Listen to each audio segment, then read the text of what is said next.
El fin de semana pasado tuve la oportunidad de estar en Guayaquil, en Ecuador, para participar del Congreso de Laicos Consagrados Célibes, que fue un evento muy bonito y muy valioso para lograr dos objetivos muy importantes que creo que se alcanzaron magníficamente bien.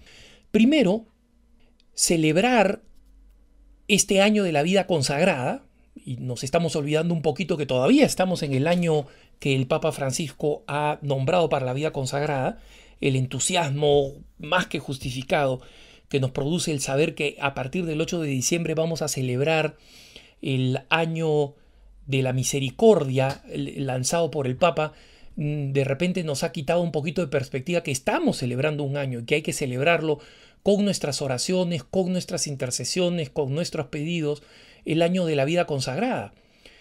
Aquí en Denver, donde yo vivo, el Papa Francisco envió este mensaje sobre la vida consagrada. Fue muy bien acogido aquí en Denver y con el arzobispo tuvimos una misa para los consagrados y consagradas, una misa muy bonita del lanzamiento, y es política de la arquidiócesis que cada domingo en todas las parroquias se rece por una de las instituciones de vida consagrada que son activas en la arquidiócesis, ¿no? Qué bonita forma de celebrarlo. Y como decía, fueron dos objetivos. El primero, celebrar esto porque hubo una gran fraternidad en esta misión y en esta vocación común. Y la segunda fue explicar un poco mejor, por lo menos para quienes querían entender la vocación a la vida consagrada, explicar un poco mejor el sentido de esta vocación. Y contaba yo cómo en más de una ocasión me he encontrado en mi vida con personas que no entienden qué cosa significa la vida consagrada, qué significa un laico consagrado. Y en muchas ocasiones me han hecho comentarios que son auténticamente ofensivos. Yo sé que los que se han hecho básicamente por ignorancia, pero auténticamente ofensivos. Hace poco, cuando hablaba de este congreso en mi cuenta en Facebook, anunciaba que venía este congreso y que iba a hablar en este congreso, una persona me preguntó, pero Alejandro, ¿tú no podrías ser una persona hogareña? Una persona hogareña. Yo en mi comunidad soy una persona hogareña. Estoy en mi casa, me gusta cocinar para mis hermanos, me gusta tener actividades con mis hermanos en mi comunidad, la pasamos muy bien, tenemos actividades deportivas, tenemos actividades de entretenimiento, oramos juntos, tenemos las laudes, tenemos la misa matutina, tenemos muchas actividades juntos y es una vida auténticamente de hogar. Lo que la señora me está diciendo es por qué no abandonaba mi vocación, por qué no traicionaba el llamado de Jesús para que ella me pudiera ver como en una peliculita de Barbie y Ken, donde yo estoy de repente sonriendo al costado de un grupo de niñitos, mis hijos, mientras mi esposa está tejiendo una chalina.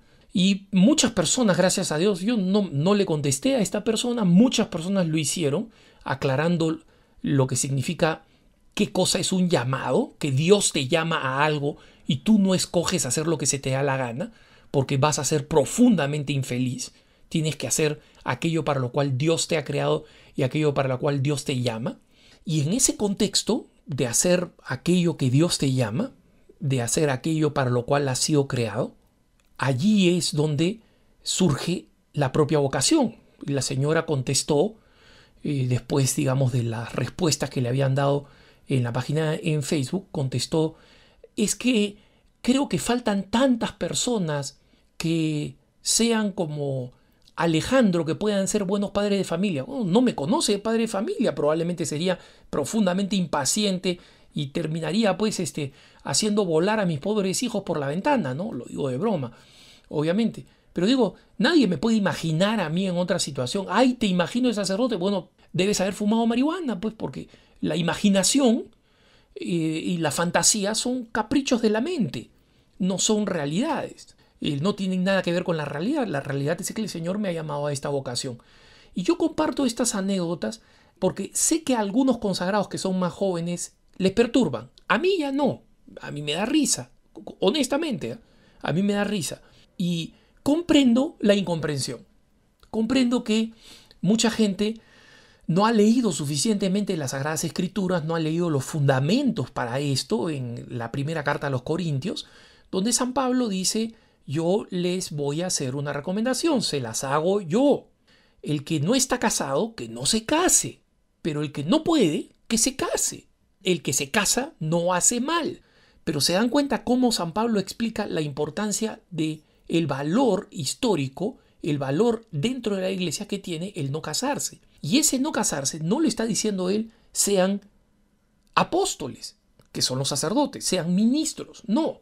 ¿Por qué? Porque lo dice del hombre y de la mujer, cuando la mujer obviamente ni tenía, ni tiene, ni va a tener acceso al orden sacerdotal dentro de la iglesia. Es muy sencillo. Entonces, me parece muy importante y me parece un excelente síntoma, un excelente signo, ver cómo el llamado que tenemos nosotros los católicos es un llamado universal a la santidad, pero ese llamado universal, como explicaba en este congreso, tiene formas explícitas y una forma, aunque no sea muy popular y aunque no sea muy numerosa, comienza a manifestarse como una forma que de verdad resulta muy promisoria para el futuro. Tengan en cuenta ustedes que cuando aparecieron los jesuitas, que no rezaban todas las horas del breviario en común, en comunidad, sino que tenían una disposición para concentrar su oración en momentos del día de tal manera que el resto del día pudieran dedicarse a hacer un apostolado agresivo, fecundo, como el que realizaron alrededor del mundo, muchas veces solos, muchas veces completamente abandonados. Y digo abandonados de compañía humana, no abandonados por Dios, jamás, ¿no? Pero cuando pensamos en San Francisco Javier, en el padre Mateo Ricci en China, o en el padre de Nobili en la India, estamos hablando de sacerdotes que hicieron apostolados absolutamente revolucionarios y estaban solos, no los acompañaba nadie. Entonces, así como esta forma de vivir fue una forma muchas veces censurada, muchas veces incomprendida en su momento, así también los laicos y las laicas consagradas lo son, no son muy comprendidos. La gente se pregunta, bueno, la laica consagrada, ¿por qué no se vuelve monja? ¿Por qué no utiliza un hábito? El laico consagrado, ¿por qué no se hace sacerdote? Faltan sacerdotes. Porque la vida consagrada, hermanos, no es una profesión. Una profesión se elige. Yo elijo ser médico, o ser ingeniero, o ser arquitecto, o ser periodista. Yo escojo mi profesión. Pero la vocación no. La vocación viene del latín vocare, llamar. Es un llamado. A la vocación se responde. Y yo no voy a ser sacerdote, ni tampoco me voy a casar. Porque el Señor me ha llamado a esta vocación, a la vida consagrada. Y es una vocación que tiene una importancia tremenda. ¿Por qué? Porque hoy en día existen ámbitos de nuestra sociedad tan secularizada en el que es imposible que un sacerdote o muchas veces un religioso necesariamente entre o se inserte. No existe.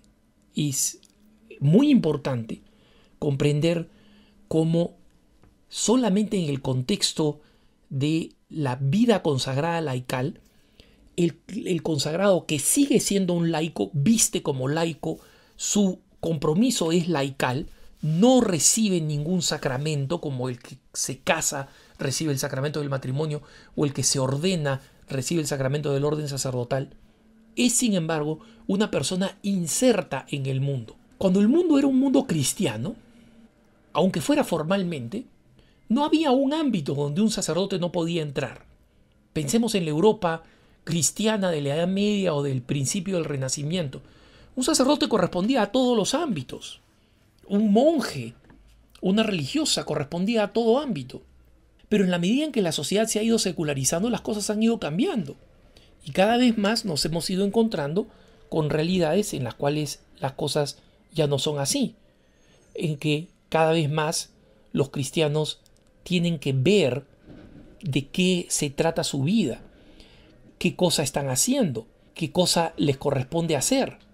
Y justamente es en ese contexto cuando el católico tiene que comprender que cuando el Señor llama a algo específico, Cuando el Señor llama a algo en particular, lo está haciendo para que los católicos tengamos una conciencia de nuestro deber. Y en el caso del consagrado, saber que toda su vida hizo entrega al Señor.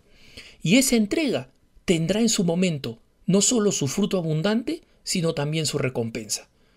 Gracias a Dios por esta vocación y que tengas un buen día.